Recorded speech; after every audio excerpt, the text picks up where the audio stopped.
Chapter 16, Nowhere Man. I can't remember anything without a sadness so deep that it hardly becomes known to me, so deep that its tears leave me a spectator of my own stupidity.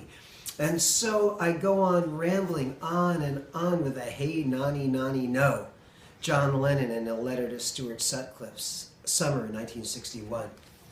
While Dylan was the gleaming hub on which the spoked wheel of the 60s whirled, Lennon, before meeting Yoko Ono, remained aloof.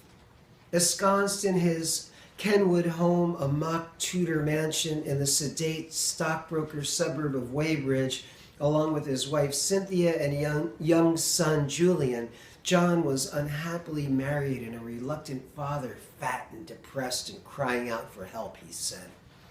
If help had been a desperate plea from a man slowly drowning in boredom, Nowhere Man went beyond the realm of self-criticism to the brink of self-loathing.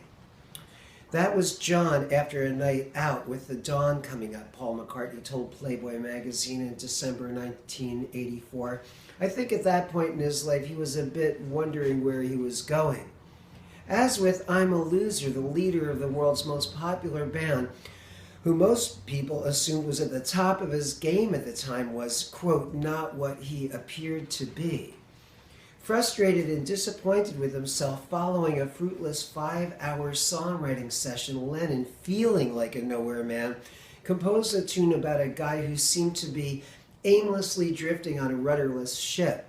His subject wasn't merely, quote, a bit like you or me, but a brutal self-portrait. Nowhere Man only began to take shape once John stopped forcing the issue and gave up trying to write. As an observer of the First Order, Lennon turned his razor-sharp perception on his own inability to express himself, and suddenly the lyrics began to flow. As John later recalled, the experience was, quote, as just going through this paranoia, trying to write something. I'm buying this little. Show us that. What is that book, by the way? I like that. This is a chapter from my new book, This Bird Has Flown. Hold on a second. Can we do this just quiet for a second? Just 1 second. Sorry. You too. This chapter is from my new book, This Bird Has Flown, The Enduring Beauty of Rubber Soul, 50 years on. Great.